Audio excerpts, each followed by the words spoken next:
Wouh, les amis, bonjour à tous, j'espère que vous allez bien et que tout se passe bien pour vous. Alors aujourd'hui, j'avais envie simplement de parler avec vous de l'attaque des Titans. Quelque chose qui me revient souvent et je me suis moi-même posé la question en fait. Pourquoi est-ce que j'aime autant l'attaque des Titans? Et je l'ai vu, hein. Cet amour que j'ai pour cet animé, pour ce manga, pour cette histoire, ces mystères, et ben en fait je vous l'ai transmis. Le mois d'avril, avec l'attaque des Titans, les reviews, les vidéos, etc., et ben on a fait beaucoup de monde, hein. Il y avait beaucoup de monde qui partageait avec moi, beaucoup de gens qui ont aimé mes reviews, et j'avais envie de partager avec vous de manière sincère, de manière simple, comment se fait-il que j'aime autant en fait. Ça c'est une question qui est énorme à mes yeux, ouais. Pourquoi j'aime autant l'attaque des Titans? Parce que ça a été nouveau à mes yeux. On a touché à quelque chose vraiment un mystère qui n'est pas commun par rapport à tous les autres. On est vraiment dans un univers où il y a des questions. Le questionnement qu'on se pose quand on découvre l'attaque des Titans, c'est de se dire, c'est vrai, d'où viennent les Titans? Pourquoi ils agissent comme ça?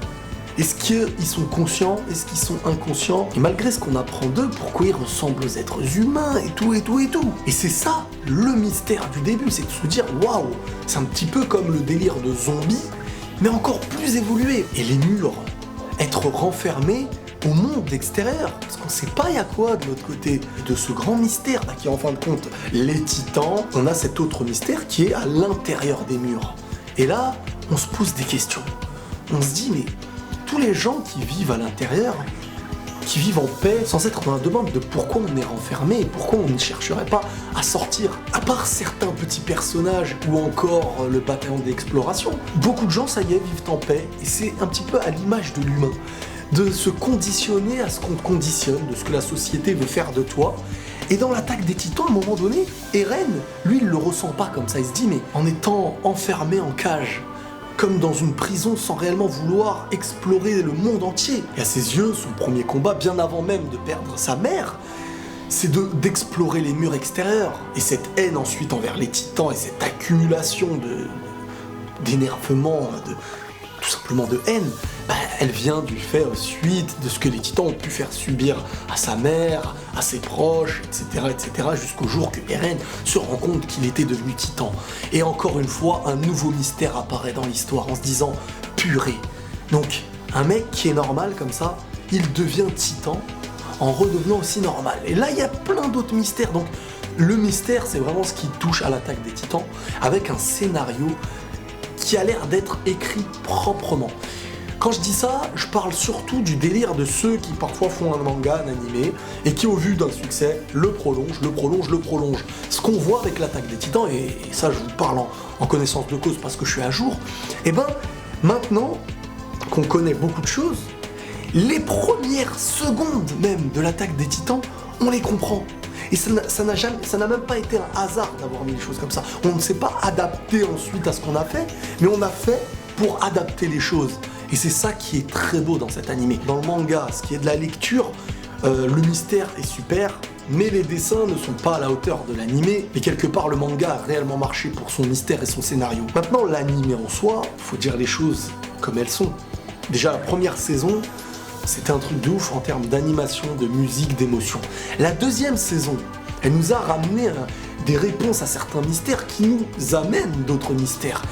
Et les musiques, moi c'est les musiques surtout qui m'ont choqué. Trouver les musiques nécessaires dans un moment important, c'est ce qui fait passer un sentiment, c'est ce qui fait passer une émotion.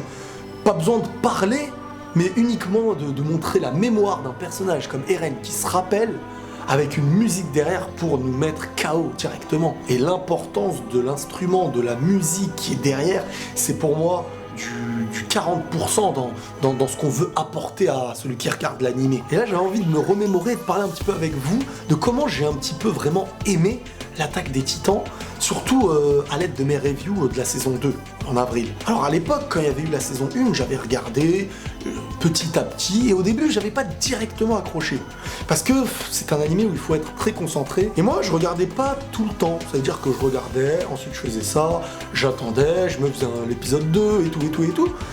Et j'ai fini la saison un petit peu avec plein de coupures, sans réellement être concentré, sans vraiment me rappeler des personnages, de l'histoire. Et ensuite, 5 ans, je sais plus combien d'années plus tard, la saison 2 est arrivée. Je l'ai commencé, j'avais même fait la review de l'épisode 1, et comme vous pourrez bien le voir si vous voulez revoir la review de la saison 2 là, que j'ai faite en avril, bah vous verrez que la review de l'épisode 1, elle est pas de qualité. Parce que c'est vrai que je parle sans réellement être vraiment dans le truc, parce que j'avais beaucoup oublié, et je l'avais précisé.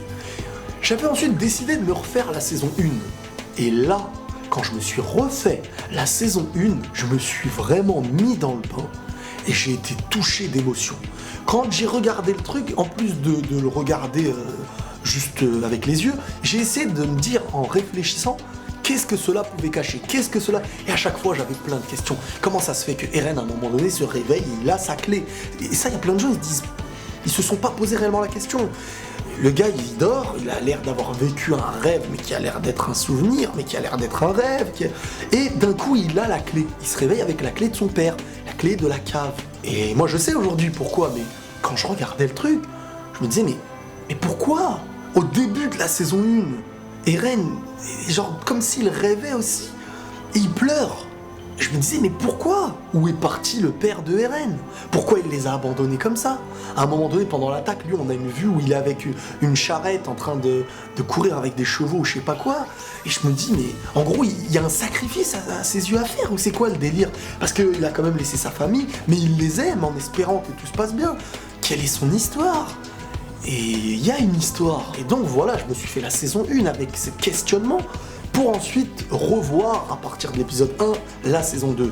Et après, j'ai mieux compris les choses, j'ai connu bien les personnages, et là, j'ai pris un vilain plaisir à regarder la saison 2. Franchement, un plaisir comme j'en ai rarement eu dans un animé, j'ai envie de dire court. Quand je dis court, c'est que tu te fais une saison et t'attends un an. À part Naruto, GTO... et Dragon Ball quand j'étais petit, mais ça m'a mis vraiment une claque de malade, étant donné en plus que je ne voulais pas lire les scans, les chapitres et tout, parce que j'avais envie de terminer cette saison de review comme je l'ai commencé. Donc là, le problème, c'était que j'étais dans un suspense incroyable sans pouvoir lire tous les commentaires. Donc c'était super compliqué pour moi, et cette saison-là, j'ai jamais eu autant d'envie de connaître une chose que les gens connaissaient. Fallait que j'attende la fin de cette saison, et ensuite, quand j'ai fini la saison 2, avec une fin de saison qui nous dévoile quelque chose, un nouveau pouvoir bizarre. D'où vient-il? Pourquoi? Est-ce que ça a déjà été utilisé? Et j'ai lu les chapitres, les scans, et en quelques jours, 3 jours je crois, ouais, bah, j'ai tout lu. Et là, quand tu lis, avec l'émotion de l'animé et des musiques qui tournent dans ta tête, vraiment, j'étais dans l'univers incroyable. J'étais vraiment dans l'univers, mais j'ai compris beaucoup de choses. J'ai compris pourquoi Reiner, par exemple, sans vous spoiler, parce que c'est pas du spoil, je vais vous dire tout simplement pourquoi j'ai compris. Eh ben, je comprenais beaucoup mieux des délires comme un Reiner ou un Bertholdt qui n'avaient pas le choix. Et ça, c'est ce qu'on a l'air de comprendre. Reiner, ça le dérange de faire ça, même lui, on est devenu un peu schizophrène. Mais je me suis dit, comment tu peux arriver à faire ça en étant conscient? Il y a forcément un truc qui t'oblige. Et là, aujourd'hui, je me dis, qu'est-ce que moi j'aurais fait à sa place? Je sais que c'est un calvaire pour ceux qui n'ont pas lu les chapitres et tout, mais soyez patients, vraiment, si vous voulez rester dans le mystère, parce que c'est énorme. L'histoire, tu peux la lire 2-3 fois, que c'est énorme. C'est un animé et un manga énorme. On m'a déjà comparé plein de choses, mais pour moi, il est similaire à aucun autre truc. À mes yeux, encore une fois, je parle que en fonction de ma vision, parce que moi, j'ai un style d'animé, j'ai un style de film, j'aime bien les mystères qui nous donnent pas de réponse directement, mais qui nous font réfléchir très souvent. On est tout le temps torturé de réflexion en se disant ça y a un détail, ça y a un détail. C'est un peu comme Lost, la série. J'ai énormément kiffé, c'est ma série préférée parce que chaque détail, t'as envie de le regarder en disant ça m'apportera un indice peut-être. Et sans le savoir, voilà, j'ai pas les mots, c'est un animé incroyable. Les amis, en tout cas, n'hésitez pas à me dire si vous voulez que de temps en temps je parle un peu de l'Attaque des Titans, de certains personnages, de ce que j'ai ressenti par rapport à eux, en ayant lu les chapitres. Non, je vais pas vous spoiler, mais j'ai envie de vous apporter des indices petit à petit. Et tuez les commentaires, tuez les likes si vous voulez qu'on continue un petit peu. De toute manière, l'Attaque des Titans, je n'abandonne pas. Que ce soit dans le jeu Vous aurez encore un peu de gaming de l'attaque des Titans et le fait d'en parler jusqu'au retour de la review, parce que jusqu'au retour de l'animé, et si je suis encore en vie, on fera les reviews. Cet animé, je l'abandonnerai pas dans ma chaîne, c'est quelque chose que j'aime énormément et je suis 2 fois plus heureux en plus que ça vous plaise, qu'on en parle ensemble. Voilà. Les amis, prenez tous soin de vous, n'hésitez pas à tuer les likes dans les commentaires si vous voulez qu'on continue à parler de l'attaque des Titans. Abonnez-vous et réabonnez-vous parce qu'il y a eu énormément de désabonnements, peut-être parce que je suis nul et que vous ne m'aimez pas, mais aussi parce que j'ai vu que beaucoup de youtubeurs perdent à la même période beaucoup de gens. Voilà, il y a eu beaucoup de bugs, réabonnez-vous, activez la clochette. Et quand vous réactivez la clochette, vous devez préciser si vous voulez être averti à chaque vidéo. Il y a plein de réglages différents, mais vous connaissez mieux que moi.